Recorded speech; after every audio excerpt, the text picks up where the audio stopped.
کیا تم جانتے ہو خالد، محمد کے قتل کی ایک اور کوشش ناکام ہو چکی ہے؟ سنا تھا، خالد نے کہا۔ پوری بات کا علم نہیں، یہ خیبر کا واقعہ ہے، ابو جریح نے کہا۔ مسلمانوں نے خیبر کے یہودیوں پر چڑھائی کی تو یہودی ایک دن بھی مقابلے میں نہ جم سکے۔ فریب کار قوم میدان میں نہیں لڑ سکتی، خالد نے کہا۔ یہودی پیٹھ پر وار کیا کرتے ہیں۔ یہودیوں نے مقابلہ تو کیا تھا لیکن ان پر محمد کا خوف پہلے ہی طاری ہو گیا تھا۔ میں نے سنا تھا کہ جب مسلمان خیبر کے مقام پر پہنچے تو یہودی مقابلے کے لیے نکل آئے۔ ان میں سے بعض محمد صلی اللہ علیہ وآلہ وسلم کو پہچانتے تھے۔ کسی نے بلند آواز سے کہا کہ محمد بھی آیا ہے، پھر کسی اور نے چلا کر کہا کہ محمد آیا ہے۔ یہودی لڑے تو صحیح لیکن ان پر محمد کا خوف ایسا سوار ہوا کہ انہوں نے ہتھیار ڈال دیے۔ یہودیوں نے شکست کھائی تو انہوں نے رسول کریم صلی اللہ علیہ وآلہ وسلم سے وفاداری کا اظہار کرنا شروع کر دیا اور ایسے مظاہرے کیے جن سے پتہ چلتا تھا کہ مسلمانوں کی محبت سے یہودیوں کے دل لبریز ہیں۔ انہی دنوں جب رسول کریم صلی اللہ علیہ وآلہ وسلم خیبر میں ہی تھے کہ یہودن نے آپ کو اپنے ہاں کھانے پر مدعو کیا۔ اس نے عقیدت مندی کا اظہار ایسے جذباتی انداز میں کیا کہ رسول خدا صلی اللہ علیہ وآلہ وسلم نے اسے مایوس کرنا مناسب نہ سمجھا۔ آپ صلی اللہ علیہ وآلہ وسلم اس کے گھر چلے گئے۔ آپ صلی اللہ علیہ وآلہ وسلم کے ساتھ بشر بن البارہ رضی اللہ تعالیٰ عنہ بھی تھے۔ یہودن زینب بنت الحارثہ جو سلام بن شکم کی بیوی تھی، رسول خدا صلی اللہ علیہ وآلہ وسلم کے رستے میں آنکھیں بچھائیں اور آپ کو کھانا پیش کیا۔ اس نے سالم دمبا بھونا تھا۔ اس نے رسول اللہ صلی اللہ علیہ وآلہ وسلم سے پوچھا کہ آپ کو دمبے کا کون سا حصہ پسند ہے؟ آپ صلی اللہ علیہ وآلہ وسلم نے دستی پسند فرمائی۔ یہودن دمبا کی دستی کاٹ لائی اور رسول خدا صلی اللہ علیہ وآلہ وسلم اور بشر بن البارہ کے آگے رکھ دی۔ بشر بن البارہ رضی اللہ تعالیٰ عنہ نے ایک بوٹی کاٹ کر منہ میں ڈال دی۔ رسول اکرم صلی اللہ علیہ وآلہ وسلم نے بوٹی منہ میں ڈالی مگر اگل دی۔ مت کھانا بشر، آپ صلی اللہ علیہ وآلہ وسلم نے فرمایا، اس گوشت میں زہر ملا ہوا ہے۔ بشر بن البارہ رضی اللہ تعالیٰ عنہ بوٹی چبا رہے تھے۔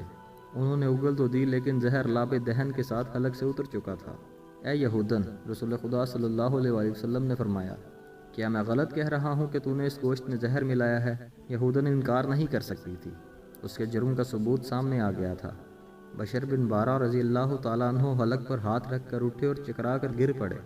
زہر اتنا تیز تھا کہ اس نے بشر کو پھر اٹھنے نہ دیا۔ وہ زہر کی تلخی سے تڑپے اور فوت ہو گئے۔ اے محمد، یہودن نے بڑی دلیری سے اعتراف کیا، خدائے یہودا کی قسم، یہ میرا فرض تھا جو میں نے ادا کیا ہے۔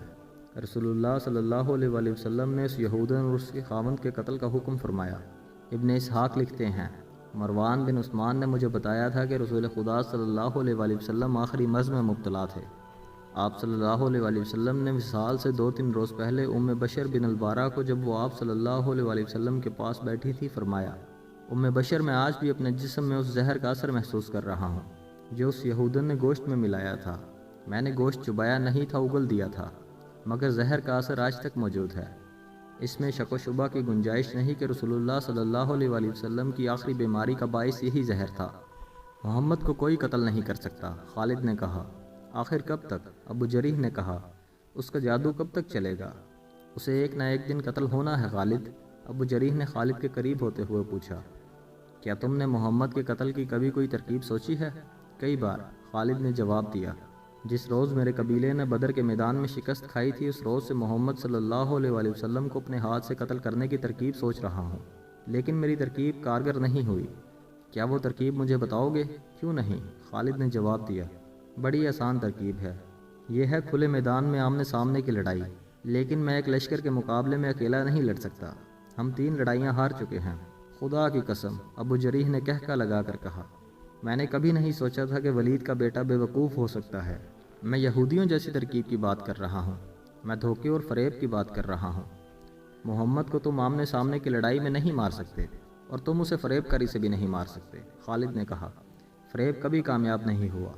بوڑھا ابو جریح خالد کی طرف جھکا اور اس کے سینے پر انگلی رکھ کر بولا، کسی اور کا فریب ناکام ہو سکتا ہے، یہودیوں کا فریب ناکام نہیں ہوگا۔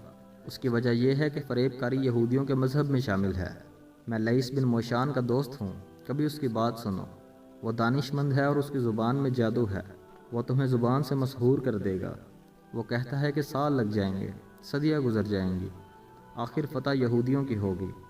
دنیا میں کامیاب ہوگا تو صرف فریب کامیاب ہوگا۔ مسلمان ابھی تعداد میں تھوڑے ہیں، اس لیے ان میں اتفاق اور اتحاد ہے، اگر ان کی تعداد بڑھ گئی تو یہودی ایسے طریقوں سے ان میں تفرقہ ڈال دیں گے کہ مسلمان آپس میں لڑتے رہیں گے اور سمجھ نہ سکیں گے کہ یہودیوں کی کارستانی ہے۔ محمد صلی اللہ علیہ وآلہ وسلم انہیں یکجان رکھنے کے لیے کب تک زندہ رہے گا؟ خالد اٹھ کھڑا ہوا۔ ابو جریح بھی اٹھا۔ خالد نے دونوں ہاتھ آگے کیے۔ ابو جریح نے اس کے ہاتھ اپنے ہاتھوں میں لے لیے۔ مصافحہ کر کے خالد اپنے گھوڑے پر سوار ہو گیا۔ تم نے یہ تو بتایا نہیں کہ کہاں جا رہے ہو؟ ابو جریح نے پوچھا۔ مدینے۔ مدینے؟ ابو جریح نے حیرت سے پوچھا۔ وہاں کیا کرنے جا رہے ہو؟ اپنے دشمن کے پاس؟ میں محمد کا جادو دیکھنے جا رہا ہوں، خالد نے کہا اور گھوڑے کو ایڑ لگا دی۔ اس نے کچھ دور جا کر پیچھے دیکھا۔ اسے ابو جریح کا قافلہ نظر نہ آیا۔ خالد نشیبی جگہ سے نکل کر دور چلا گیا تھا۔ اس نے گھوڑے کی رفتار کم کر دی۔ اسے ایسا لگا جیسے آوازیں اس کا تعاقب کر رہی ہوں۔ محمد جادوگر، محمد کے جادو میں طاقت ہے۔ نہیں نہیں، اس نے سر جھٹک کر اپنے آپ سے کہا۔ لوگ جس چیز کو سمجھ نہیں سکتے اسے جادو کہہ دیتے ہیں، اور جس آدمی کا سامنا نہیں کر سکتے اسے جادوگر سمجھنے لگتے ہیں۔ پھر بھی کچھ نہ کچھ راز ضرور ہے۔ محمد صلی اللہ علیہ وآلہ وسلم میں کوئی بات ضرور ہے۔ ذہن اسے چند دن پیچھے لے گیا۔ ابو سفیان نے اسے اکرمہ اور صفوان کو بلا کر بتایا تھا کہ مسلمان مکہ پر حملہ کرنے آ رہے ہیں۔ ابو سفیان کو یہ اطلاع 2 شتر سواروں نے دی تھی جنہوں نے مسلمانوں کے لشکر کو مکہ آتے دیکھا تھا۔ خالد اپنی پسند کے 300 گھڑ سواروں کو ساتھ لے کر مسلمانوں کے رستے میں گھات لگا کر روکنے کے لیے چل پڑا تھا۔ وہ اپنے اس جان باز دستے کو سرپٹ دوڑاتا لے جا رہا تھا۔ اس کے سامنے 30 میل کی مسافت تھی۔ اسے بتایا گیا تھا کہ مسلمان قرالغمیم سے بھی دور ہیں۔ خالد اس کوشش میں تھا کہ مسلمانوں سے پہلے قرالغمیم پہنچ جائے۔ مکہ سے 30 میل دور قرالغمیم ایک پہاڑی سلسلہ تھا جو گھات کے لیے موزوں تھا۔ اگر مسلمان وہاں پہلے پہنچ جاتے تو خالد کے لیے جنگی حالات دشوار ہو جاتے۔ اس نے رستے میں صرف 2 جگہ دستے کو روکا اور گھوڑوں کو سستانے کا موقع دیا۔ اس نے 2 جگہوں پر اپنے گھڑ سواروں کو اپنے سامنے کھڑا کر کے کہا، یہ ہمارے لیے کڑی آزمائش ہے۔ اپنے قبیلے کی عصمت کے محافظ صرف ہم ہیں۔ آج ہمیں عزا اور حبل کی لاج رکھنی ہے۔ ہمیں اپنی شکست کا انتقام لینا ہے۔ اگر ہم مسلمانوں کو قرالغمیم کے اندر ہی روک کر انہیں تباہ نہیں کر سکے تو مکہ پر مسلمانوں کا قبضہ ہوگا۔ ہماری بہنیں اور بیٹیاں ان کی لونڈیاں ہوں گی اور ہمارے بچے ان کے غلام ہوں گے۔ عزا اور حبل کے نام پر حلف اٹھاؤ کہ ہم قریش اور مکہ کی آن اور وقار پر جانیں قربان کر دیں گے۔ 300 گھڑ سواروں نے نعرے لگائے، ہم عزا اور حبل کے نام پر مر مٹیں گے۔ ایک بھی مسلمان زندہ نہیں جائے گا۔ قرالغمیم کی وادی میں مسلمانوں کا خون بہے گا۔ محمد کو زندہ مکے لے جائیں گے۔ مسلمانوں کی کھوپڑیاں مکہ لے جائیں گے، کاٹ دیں گے، تباہ کر کے رکھ دیں گے۔ خالد کا سینہ پھیل گیا تھا اور سر اونچا ہو گیا تھا۔ اس نے گھات کے لیے بڑی اچھی جگہ کا انتخاب کیا تھا۔ اس نے نہایت کارگر جنگی چالیں سوچ لی تھیں۔ وہ اپنے ساتھ صرف سوار دستہ اس لیے لایا تھا کہ وہ مسلمانوں کو بکھیر کر اور گھوڑے دوڑا دوڑا کر لڑنا چاہتا تھا۔ مسلمانوں کی زیادہ تعداد پیادہ تھی۔ خالد کو یقین تھا کہ وہ 300 سواروں سے 1400 مسلمانوں کو گھوڑوں تلے رونٹ ڈالے گا۔ اسے اپنی جنگی فہم و فراست پر اس قدر بھروسہ تھا کہ اس نے تیر انداز دستے کو اپنے ساتھ لانے کی ضرورت ہی نہیں سمجھی تھی۔ حالانکہ پہاڑی علاقے میں تیر اندازوں کو بلندیوں پر بٹھا دیا جاتا تو وہ نیچے سے گزرتے ہوئے مسلمانوں کو چن چن کر مارتے۔ آگے جا کر خالد نے دستے کو ذرا سی دیر کے لیے روکا تو ایک بار پھر اس نے اپنے سواروں کے جذبے کو بھڑکایا۔ اسے ان سواروں کی شجاعت پر پورا اعتماد تھا۔ مسلمان ابھی دور تھے۔ خالد نے شتربانوں کے بحروپ میں اپنے 3-4 آدمی آگے بھیج دیے تھے جو مسلمانوں کی رفتار کی اور دیگر قوائف کی اطلاعیں دے رہے تھے۔ وہ باری باری پیچھے آتے اور بتاتے کہ مسلمان قرالغمیم سے کتنی دور رہ گئے ہیں۔ خالد ان اطلاعوں کے مطابق اپنے دستے کی رفتار بڑھاتا جا رہا تھا۔ مسلمان رسول کریم صلی اللہ علیہ وآلہ وسلم کی قیادت میں معمولی رفتار سے اس پھندے کی طرف چلے آ رہے تھے۔ خالد اس اطلاع کو نہیں سمجھ سکا تھا کہ مسلمان اپنے ساتھ بہت سے دمبے اور بکرے لا رہے ہیں۔ اسے اس سوال کا جواب نہیں مل رہا تھا کہ وہ مکہ پر حملہ کرنے آ رہے ہیں تو دمبے اور بکرے کیوں ساتھ لا رہے ہیں؟ انہیں ڈر ہوگا کہ محاصرہ طول پکڑ گیا تو خوراک کم ہو جائے گی، خالد کے ایک ساتھی نے خیال کیا۔ اس صورت میں وہ ان جانوروں کا گوشت کھائیں گے، اس کے سوا ان جانوروں کا اور کیا استعمال ہو سکتا ہے؟ بیچاروں کو معلوم ہی نہیں کہ مکہ تک وہ پہنچ ہی نہیں سکیں گے۔ خالد نے کہا، ان کے دمبے اور بکرے ہم کھائیں گے۔ مسلمان ابھی قرالغمیم سے 15 میل دور عصفان کے مقام پر تھے کہ خالد اس سلسلہ کوہ میں داخل ہو گیا۔ اس نے اپنے دستے کو پہاڑیوں کے دامن میں ایک دوسرے سے دور دور رکنے کو کہا اور خود گھات کے موزوں جگہ دیکھنے کے لیے آگے چلا گیا۔ وہ درے تک گیا۔ یہاں رستہ تھا جس سے قافلے اور دستے گزرا کرتے تھے۔ وہ یہاں سے پہلے بھی گزرا تھا لیکن اس نے اس درے کو اس نگاہ سے کبھی نہیں دیکھا تھا جس نگاہ سے آج دیکھ رہا تھا۔ اس نے اس درے کو دائیں بائیں والی بلندیوں پر جا کر دیکھا، نیچے آیا، چٹانوں کے پیچھے گیا۔ اور گھوڑوں کو چھپانے کی ایسی جگہوں کو دیکھا جہاں سے وہ اشارہ ملتے ہی فوراً نکل آئیں اور مسلمانوں پر بے خبری میں ٹوٹ پڑیں۔ وہ مارچ 628 عیسوی کے آخری دن تھے۔ موسم ابھی سرد تھا مگر خالد کا اور اس کے گھوڑے کا پسینہ بہہ رہا تھا۔ اس نے گھات کا علاقہ منتخب کر لیا اور اپنے دستے کو کئی حصوں میں تقسیم کر کے گھوڑوں کو درے کے علاقے میں چھپا دیا۔ اب اس نے اپنے ان آدمیوں کو جو مسلمانوں کی پیش قدمی کی اطلاعیں لاتے تھے اپنے پاس روک لیا، کیونکہ خدشہ تھا کہ مسلمان ان کی اصلیت معلوم کر لیں گے۔ مسلمان قریب آ گئے تھے۔ رات کو انہوں نے پڑاؤ کیا۔ اگلی صبح جب نماز فجر کے بعد مسلمان کوچ کی تیاری کر رہے تھے، ایک آدمی رسول اللہ صلی اللہ علیہ وآلہ وسلم کے پاس آیا۔ تمہاری حالت بتا رہی ہے کہ تم دوڑتے ہوئے آئے ہو۔ رسول اللہ صلی اللہ علیہ وآلہ وسلم نے کہا، اور تم کوئی اچھی خبر بھی نہیں لائے۔ یا رسول اللہ صلی اللہ علیہ وآلہ وسلم، مدینہ کے اس مسلمان نے کہا، خبر اچھی نہیں اور اتنی بری بھی نہیں۔ مکہ والوں کی نیت ٹھیک نہیں۔ میں کل سے قرالغمیم کی پہاڑیوں میں گھوم پھر رہا ہوں۔ خدا کی قسم مجھے وہ نہیں دیکھ سکے جنہیں میں دیکھ آیا ہوں۔ میں نے ان کی تمام نقل و حرکت دیکھی ہے۔ کون ہیں وہ؟ اہل قریش کے سوا اور کون ہو سکتا ہے؟ اس نے جواب دیا، وہ سب گھڑ سوار ہیں اور درے کے ارد گرد کی چٹانوں میں چھپ گئے ہیں۔ تعداد 300 اور 400 کے درمیان ہے۔ رسول کریم صلی اللہ علیہ وآلہ وسلم کے اس جاسوس نے کہا، میں نے اگر صحیح پہچانا ہے تو وہ خالد بن ولید ہے جس کی بھاگ دوڑ کو میں سارا دن چھپ چھپ کر دیکھتا رہا ہوں۔ میں اتنی قریب چلا گیا تھا کہ وہ مجھے دیکھتے تو قتل کر دیتے۔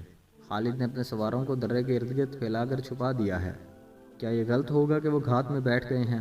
مکہ والوں کو ہمارے آنے کی اطلاع ملی تو وہ سمجھے ہوں گے کہ ہم مکہ کا محاصرہ کرنے آئے ہیں۔ صحابہ اکرام رضی اللہ تعالیٰ عنہم میں سے کسی نے کہا، قسم خدا کی جس کے ہاتھ میں ہم سب کی جان ہے۔ رسول اکرم صلی اللہ علیہ وآلہ وسلم نے فرمایا، اہل قریش مجھے لڑائی کے لیے للکاریں گے تو بھی میں نہیں لڑوں گا۔ ہم جس ارادے سے آئے ہیں اس ارادے کو بدلیں گے نہیں۔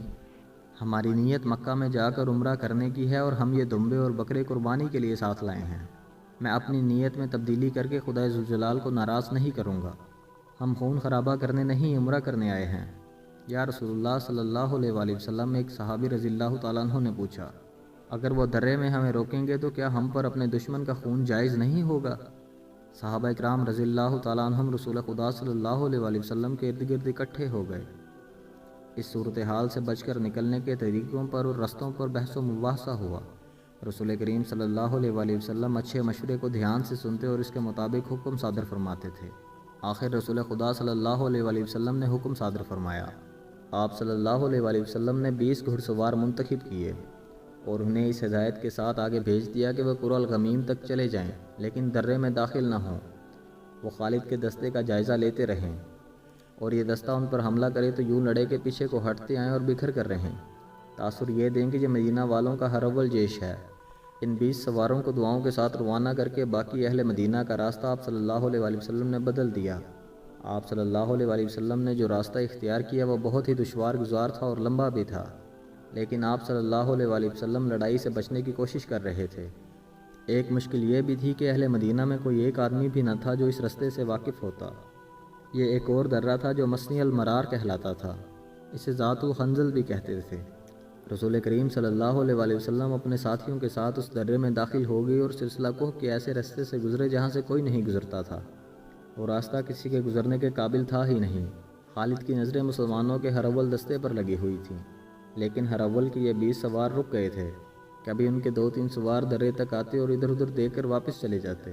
اگر وہ 20 کے 20 سوار درے میں آ بھی جاتے تو خالد انہیں گزر جانے دیتا، کیونکہ اس کا اصل شکار تو پیچھے آ رہا تھا۔ ان 20 سواروں پر حملہ کر کے وہ اپنی گھات کو بے نقاب نہیں کرنا چاہتا تھا۔ یہ کوئی پرانا واقعہ نہیں تھا، چند دن پہلے کی ہی بات تھی۔ خالد پریشان ہو رہا تھا کہ مسلمانوں کا لشکر ابھی تک نظر نہیں آیا۔ کیا اس نے کوچ ملتوی کر دیا ہے یا اسے گھات کی خبر ہو گئی ہے؟ اس نے اپنے ایک شتر سوار سے کہا کہ وہ اپنے بحروپ میں جائے اور دیکھے کہ مسلمان کہاں ہیں اور کیا کر رہے ہیں۔ اس دوران 20 مسلمان سواروں نے اپنی نقل و حرکت جاری رکھی۔ 1-2 مرتبہ وہ درے تک آئے اور ذرا دیر رک کر واپس چلے گئے۔ 1-2 مرتبہ وہ پہاڑیوں میں کسی اور طرف سے داخل ہوئے۔ خالد چھپ چھپ کر ادھر آ گیا۔ وہ سوار وہاں سے بھی واپس چلے گئے۔ اس طرح انہوں نے خالد کی توجہ اپنے اوپر لگائے رکھی۔ خالد کے سوار اشارے کے انتظار میں گھات میں چھپے رہے۔ سورج غروب ہو چکا تھا جب خالد کا شتر سوار جاسوس واپس آیا۔ وہ وہاں نہیں ہیں، جاسوس نے خالد کو بتایا۔ کیا تمہاری آنکھیں اب انسانوں کو نہیں دیکھ سکتی؟ خالد نے طنزیہ لہجے میں پوچھا۔ صرف ان انسانوں کو دیکھ سکتی ہیں جو موجود ہوں، شتر سوار نے کہا۔ وہ نہیں ہیں، وہ کوچ کر گئے ہیں۔ کدھر گئے ہیں؟ میں نہیں بتا سکتا۔ خالد اور زیادہ پریشان ہو گیا۔ صحرا کی شام گہری ہو گئی تو اس نے محسوس کیا کہ مسلمانوں کے ہرول کے سوار بھی وہاں نہیں ہیں۔ اسے ان کے کسی گھوڑے کے ہنہنانے کی آواز سنائی نہیں دے رہی تھی۔ صبح طلوع ہوئی تو خالد نے اس درے سے نکل کر دیکھا۔ 20 سوار غائب تھے۔ اسے اپنی ناکامی کا احساس ہونے لگا۔ اس کے ارادے اور اس کی جنگی منصوبے خاک میں ملتے نظر آئے۔ اس نے سوچا کہ وہ خود اس فان تک چلا جائے، لیکن پہچانے جانے کے ڈر سے رکا رہا۔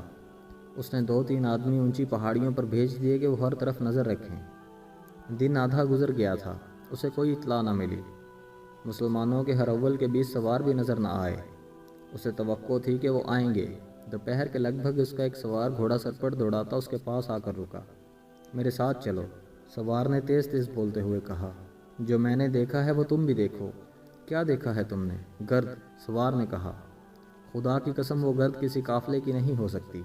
کیا ایسا نہیں ہو سکتا کہ وہ مسلمانوں کا لشکر ہو؟ خالد نے گھوڑے کو ایڑ لگائی اور مکہ کے سمت پہاڑی علاقے سے نکل گیا۔ اسے زمین سے گرد کے بادل اٹھتے دکھائی دیے۔ خدا کی قسم، خالد نے کہا، قبیلہ قریش میں کوئی ایسا نہیں جو محمد جیسا دانش مند ہو۔ وہ میری گھات سے نکل گیا۔ مسلمان رسول اللہ صلی اللہ علیہ وسلم کی قیادت